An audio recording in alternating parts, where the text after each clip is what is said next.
275 വർഷങ്ങൾക്ക് ശേഷം ശ്രീ പത്മനാഭസ്വാമി ക്ഷേത്രത്തിൽ പുതിയ സ്വർണ്ണ താഴികക്കുടങ്ങളുടെ മഹാകുംഭാഭിഷേകം പൂർത്തിയായി. വിശ്വക്സേന വിഗ്രഹത്തിന്റെ പുനഃപ്രതിഷ്ഠ, തിരുവമ്പാടി ശ്രീകൃഷ്ണസ്വാമി ക്ഷേത്രത്തിൽ അഷ്ടബന്ധ കലശം എന്നീ ചടങ്ങുകളും ക്ഷേത്രത്തിൽ നടന്നു. ചടങ്ങുകളോടനുബന്ധിച്ച് വലിയ സുരക്ഷയാണ് പത്മനാഭസ്വാമി ക്ഷേത്രത്തിലും പരിസരത്തുമായി ഏർപ്പെടുത്തിയത്.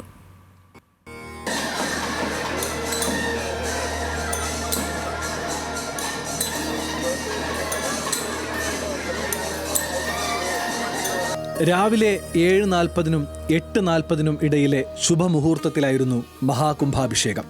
ക്ഷേത്ര നവീകരണത്തിന്റെ ഭാഗമായിട്ടായിരുന്നു ചടങ്ങുകൾ. മാർത്താണ്ഡവർമ്മ മഹാരാജാവ് 1750-ൽ ക്ഷേത്രം നവീകരിച്ച് തൃപ്പടിദാനം നടത്തി 275 വർഷങ്ങൾക്കു ശേഷമാണ് പുതിയ താഴികക്കുടങ്ങളുടെ സമർപ്പണം നടന്നത്.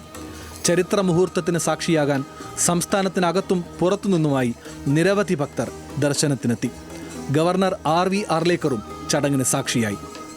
240 വർഷത്തിന് ശേഷമാണ് ഇങ്ങനെ ഒരു അമ്പലത്തിൽ ക്ഷേത്രത്തിൽ ഇത് നടക്കാറുള്ളതെന്ന് പറഞ്ഞു.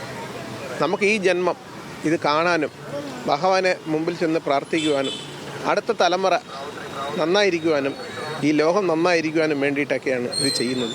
ഭഗവാന്റെ ഈ ദർശനം എന്ന് പറയുന്ന അപൂർവ ഭാഗ്യമാണ്. അതെല്ലാവർക്കും കിട്ടുന്ന ഒന്നല്ല. ഭയങ്കര സന്തുഷ്ടയാണ് ഞാനതിൽ. ഭയങ്കര സന്തുഷ്ടയാണ്. സ്വപ്നത്തിൽ പോലും വിചാരിച്ചില്ല ഇങ്ങനെ സാധിക്കുമെന്ന്. ദർശനം എങ്ങനെ ഉണ്ടായിരുന്നു? നല്ല സുഖമായിട്ട് ദർശനം ചെയ്തു. ഭഗവാനെ കാണാൻ പറ്റി, ആ സ്വർണ്ണ വിഗ്രഹത്തിൽ നിന്ന് കാണാൻ പറ്റി. വലിയ സന്തോഷമാണ്. ദിവ്യാനുഭൂതിയായിരുന്നു ആക്ച്വലി. കാരണം 274 അത്ര വർഷങ്ങൾക്ക് ശേഷം നടക്കുന്നൊരു കുംഭാഭിഷേകമാണ് ആക്ച്വലി. എന്ത് തോന്നുന്നു? ദർശനമൊക്കെ സുഖമായിരുന്നു? ദർശനം സുഖമായിരുന്നു. ആക്ച്വലി എനിക്ക് സുഖമില്ല, എന്നാലും ജീവിതത്തിൽ ഇതുപോലെ ഇനി നമുക്ക് കിട്ടത്തില്ല. അതുകൊണ്ട് തൊഴാനുള്ള ഒരു അനുഗ്രഹം കിട്ടി. ശ്രീകോവിലിന് മുകളിൽ 3 താഴികക്കുടങ്ങളും ഒറ്റക്കൽ മണ്ഡപത്തിൽ 1 താഴികക്കുടവുമാണ് സ്ഥാപിച്ചത്. താഴികക്കുടങ്ങളുടെ സമർപ്പണത്തിനു പുറമെ വിശ്വക്സേന വിഗ്രഹത്തിന്റെ പുനഃപ്രതിഷ്ഠ, തിരുവമ്പാടി ശ്രീകൃഷ്ണസ്വാമി ക്ഷേത്രത്തിൽ അഷ്ടബന്ധ കലശം എന്നീ ചടങ്ങുകളും നടന്നു.